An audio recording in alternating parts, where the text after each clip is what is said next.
In 2015, police raided a fancy hotel in Switzerland at dawn. They led top football officials out with bedsheets over their faces. These were some of the most powerful men in football, and the biggest questions from that day are still not answered. So today, let's open football's darkest files. But first, one honest promise. I'm not here to make wild claims. Everything here is documented, reported, and real. But the word unsolved matters, because in many of these cases, the money was found, the shame was public, yet somehow the full truth never came out. So keep one question in your head. Not, did something go wrong? But why did nobody ever fully pay for it? Scandal 1. The ISL bribery case.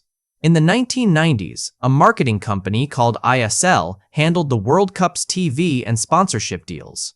In 2001, it collapsed with huge debts.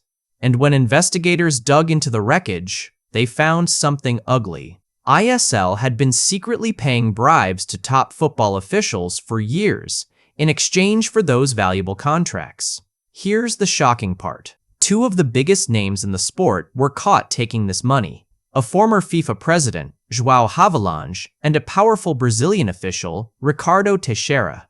Court documents showed millions of dollars had flowed into accounts linked to them. One report put the total at almost 22 million Swiss francs, paid out over nearly a decade. Now here's the clue to how FIFA really works. How did this end? Not in prison. They simply repaid a portion of the money to close the case, and Havelange quietly resigned years later at 96.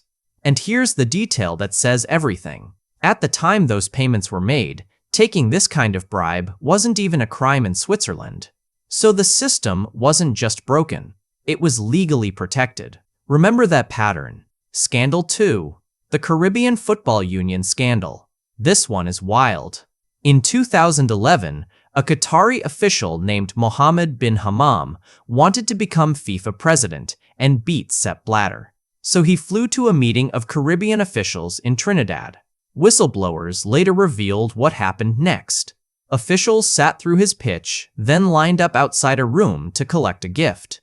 Inside, they were handed brown envelopes stuffed with $40,000 in cash. The scandal exploded. Bin Hammam dropped out of the race, Blatter ran unopposed and won again, and FIFA banned Bin Hammam for life. Case closed, right? Not quite. Here's the twist. A sports court later overturned that life ban, saying FIFA hadn't proven the money actually came from him. So, was it clear-cut bribery? Or a convenient way to remove Blatter's only rival right before an election? Even Bin Hammam claimed he was set up. To this day, nobody fully agrees on what really happened in that room. Be honest with me in the comments right now. After just these two cases, do you already trust FIFA less than you did 5 minutes ago? Type yes or no below. I read every reply. And if these hidden stories are new to you, hit subscribe, because it gets much bigger from here. Okay, let's keep going. Scandal 3. The Qatar 2022 vote. In December 2010, FIFA gave the World Cup to Qatar, a tiny, extremely rich country with almost no football history, summers too hot to play in, and a population smaller than many cities. It beat bids from the USA, Australia, and Japan. The questions exploded instantly. A whistleblower named Phaedra Al-Majid claimed African officials had been paid $1.5 million each for their votes. Now, the honest side.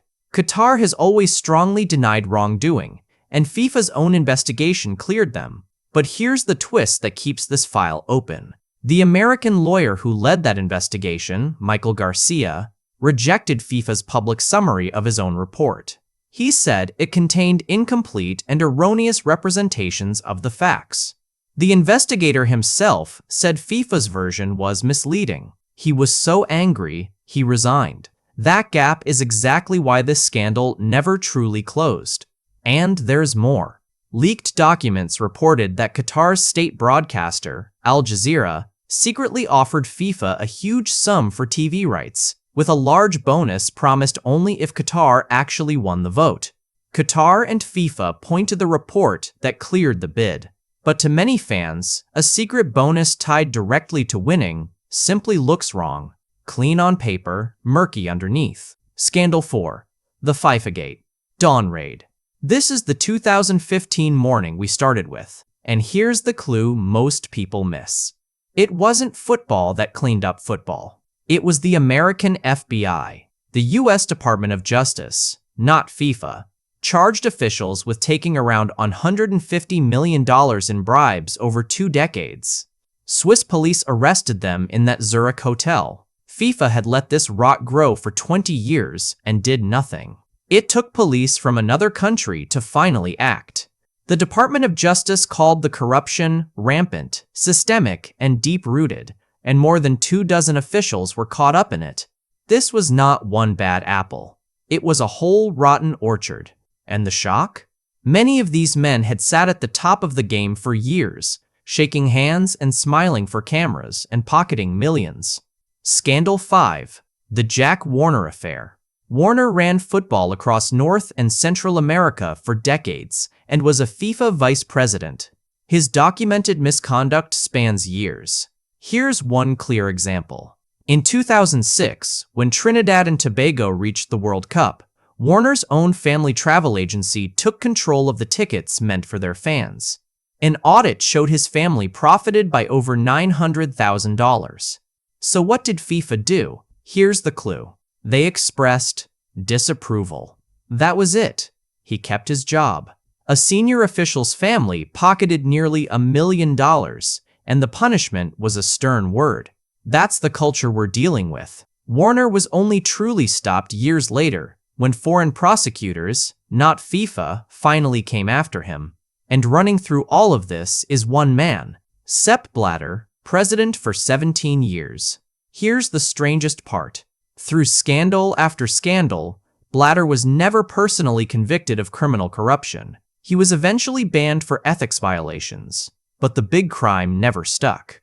So how did he survive? Here's the analytical clue. FIFA gives every country one equal vote for president. Tiny nations count the same as giants.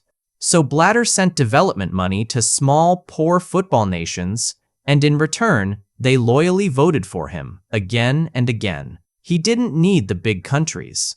He built an empire on the small ones. Not illegal, but it explains how one man held total power through years of chaos. Scandal 6. The Qatar worker deaths. And this is the one that should anger you most, because it's not about money. It's about people. Building Qatar's stadiums needed a huge army of migrant workers. Journalists and human rights groups documented the harsh conditions they faced and a deeply troubling number of worker deaths during the construction years. Here's the uncomfortable clue. The exact number of deaths tied directly to World Cup building is still argued about today. Different reports give wildly different figures, and the full, honest count has never been clearly settled. So the greatest unsolved question isn't about bribes at all. How many lives did this tournament truly cost? We may never get an agreed answer. The pattern. So let's connect all 6. See the pattern? The money gets found. The shame becomes public. Documentaries get made. And yet, the powerful men mostly walk away. A repaid fine here. A quiet resignation there. A ban, but rarely real punishment. And the ones who pay the true price are never the officials. It's the fans, the small nations, and the workers. So here's the honest, balanced argument. One side says FIFA has genuinely changed. After 2005, they brought in new rules, new committees, and more transparency. They banned old leaders and rewrote their ethics code. The reforms are real, but the other side asks a harder question. Can an organization that hid corruption for decades ever truly clean itself, while it keeps handing the World Cup to rich, powerful nations with big questions hanging over them? When the same money, and often the same faces, keep circling back around? And here's the deepest clue of all. Notice who actually exposed these scandals. It was never FIFA. It was journalists. It was whistleblowers who often lost their jobs and feared for their safety. It was foreign police. The truth always came from outside, never from within. And that tells you who really guards this game. Conclusion. So here's my final question for you. After all 6 of these files, do you truly believe FIFA has cleaned up its act? Or is the game we love still being run in the shadows, just more carefully than before? Drop your honest verdict right below and subscribe for more.